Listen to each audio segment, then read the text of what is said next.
come back over this way, and so here's some grass. This actually is grass, and this is one of the species that I picked to try to do for lab this week.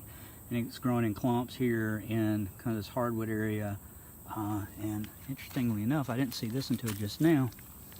There's another species in this same genus. So there are a couple of different ones, and I'll get to those when we're doing actually keying these things out. But these are both, I think currently, I'll go ahead. I think currently they're in the genus Chasmanthium. There's another genus, Uniola, and I can't remember if how those two are related. If they had been separate and then put together, or if they were together and then one had been pulled out separately. But anyway, this is Chasmanthium latifolium, I believe, here. And then this is Chasmanthium, and it's either, there are two species that look really like, they're like spike grasses, I think is what they're referred to as, because they have, I guess, these spiky inflorescences, I guess is why. But you can kind of see the little, and I'll have better pictures when we're actually at the microscope, but that's what they kind of look like, these little spiky things growing out on them, spaced out.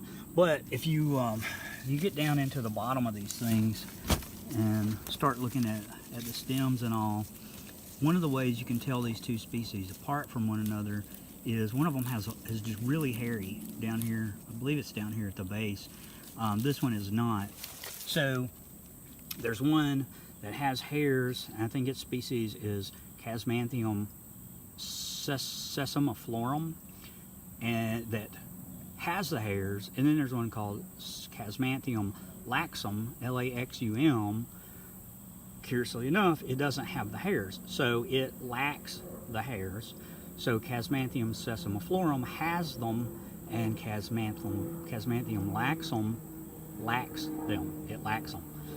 So that's one of the ways that I learned to tell them apart. And I mean, these definitely isn't looking like what I think of when I'm thinking of the one that has hairs. So I think this is going to be Chasmanthium laxum. So that's one of the species. And then it's cool. This one right here, I told you I would say this at least 50 times. One of my favorite little wetland plants. I used to have some of this growing in my backyard. It's really cool. I had a shady backyard, kind of like this. Anyway, so walk back through the woods here a little bit. Some more of bunch of those clumps of the Chasmanthium, kind of growing all over the place in here. It likes these sorts of areas. So I'm out here in really kind of I guess a bottomland forest kind of situation. It turns out that I'm actually kind of in the woods behind my house. I live in Starkville, believe it or not. I'm in Starkville right here. And look all around. 360 degrees, and everywhere you look, you see this grass. It's just this ocean of grass, and it is grass. I'm on my second trip around now, so just in case you're like wondering. But except for this area right here, which you may be able to tell, that stuff is different from the stuff over there. So this stuff over there, so starting from here and going around all of this grass, it is a species of grass, Poaceae. It's all back through there. And maybe two. There's another species, kind of a similar species scattered around, and then there are a few other plants, but this is like 99% one species of grass. And come in here and take a close look at it. So here you can see what it looks like here, and this thing here is it's a non-native. It's an invasive in forest understories of the eastern United States, and it's got a couple of different names. One is Japanese stiltgrass, Nepalese brown top. I think it has one other, but I can't remember it. But the scientific name of this is Microstegium viminium. The viminium, V-I-M I-N-E-U-M, I think, Microstegium viminium. And this is what it does. It just gets in forest understories. This area absolutely did not look like this. I think we're in our 7th year of living at this particular location. This place did not look like this 7 years ago. There were just scattered clumps of this grass out through here. There's nothing like this, and now it's you know, probably looking around, it's 85 to 90, maybe a little bit higher percentage of all the forest understory covered with this stuff.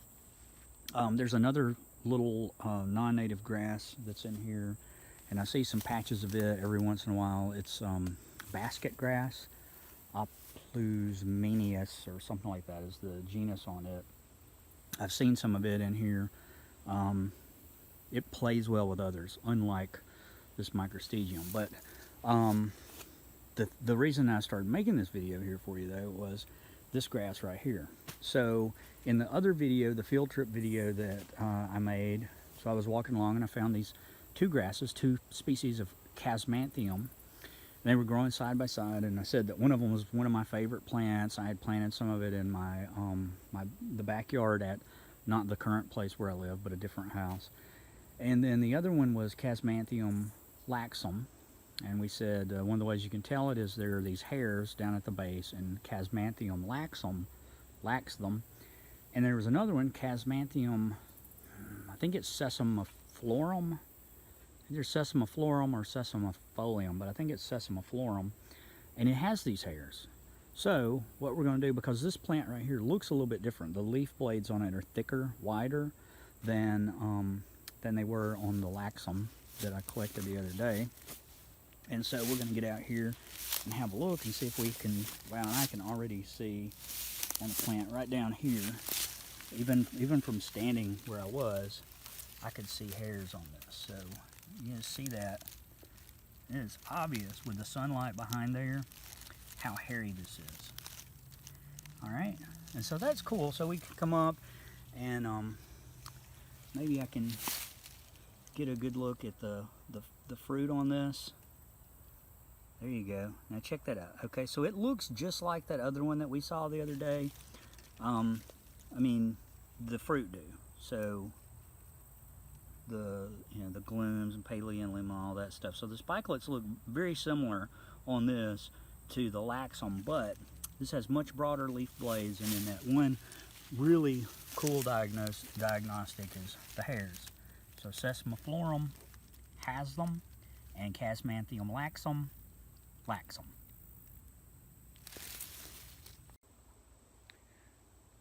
Well, it turns out I turned the camera off too soon. Because so we were down here, wherever, it's hard to look in there and point, but anyway, we were down in this area down here, looking at the Chasmanthium sessiliflorum, and I mentioned all of this Microstegium in the background that you can see all back here behind me. All right, we can go in a circle like this. Ooh. Anyway, and then we had the Chasmanthium sessiliflorum right here, and then a little bit dizzy.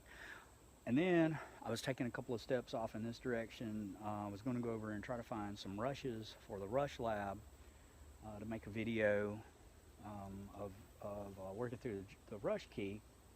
And I took just a couple of steps over here, and I mentioned the Microstegium, and that there was another grass. I think I called it basket grass, Oplusmenius, that's out here in places, and I took literally like 3 or 4 steps in that direction and ran across a little patch of basket grass. So I'm going to show you that now. It's, I think, right over in that area. Really difficult to try to point to things backwards, almost like double backwards. But we're going to go over there and take a look at it now. Okay, so literally, like, we were right down here, somewhere in here, looking at some of these plants that had the sunlight behind them with all the hairs and stuff. And I stopped recording. I stood up.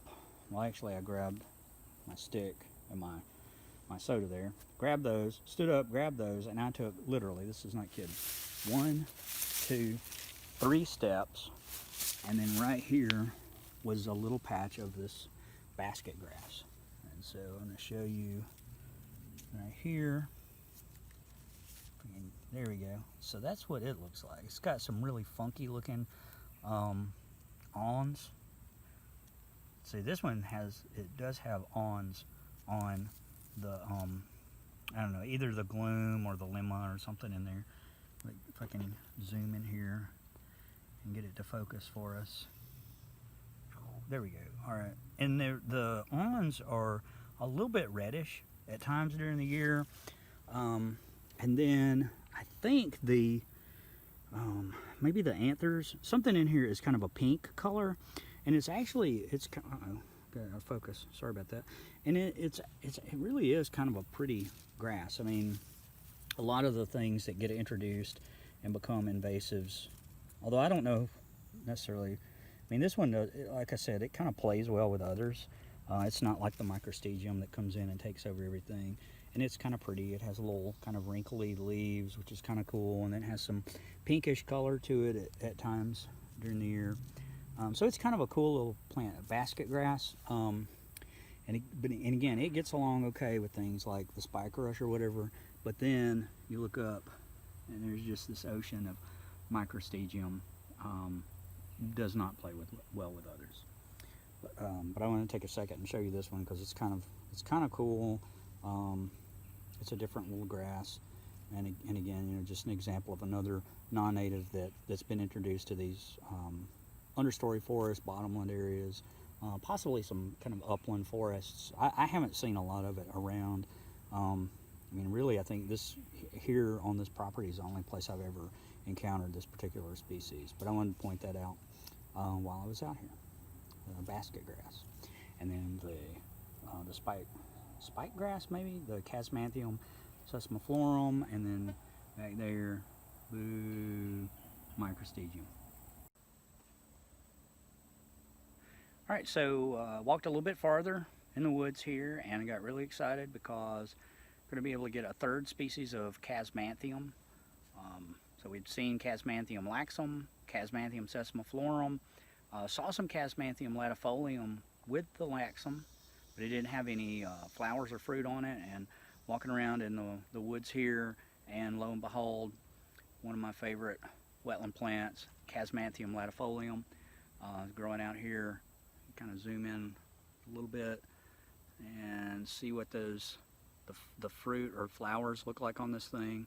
It's really kind of cool. There's horizontally flattened on these really thin, I should call them peduncles or pedicels, but these little stalks that hang off of here laterally off of the stem.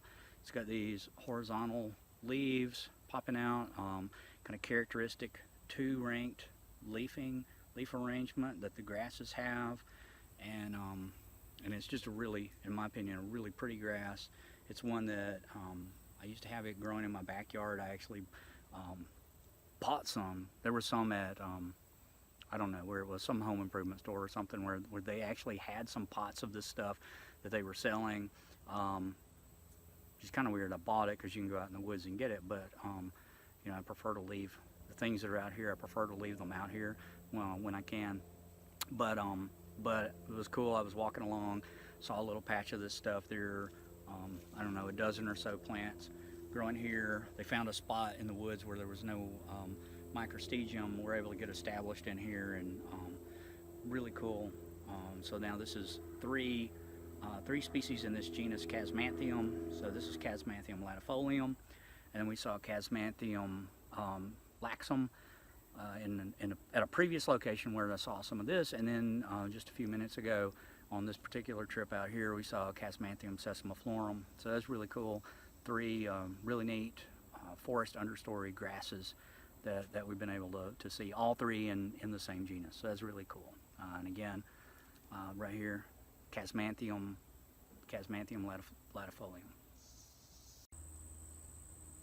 I walked a little bit farther from where I found that tiny patch. There were about a dozen or so plants of the Chasmanthium latifolium. I walked probably not even 20 meters more from there, 10 to 20 at the most. And all of this stuff that you can see here, all of this Chasmanthium latifolium. It is really cool to see this much of it over here. When I've been seeing all of this microstegium all over the place, and now we've got the Chasmanthium, and this stuff is I don't know, it's over a meter high. You can see there's my leg, and it comes up to almost waist high. Some of them definitely, some of the taller ones, like look at that, that's pretty. Some of the taller ones, like there's one right here. This thing actually is taller than waist height. So this is really cool to see this stuff doing this well down here in a forest that is severely overrun by the invasive microstegium. So there you go again, Chasmanthium latifolium.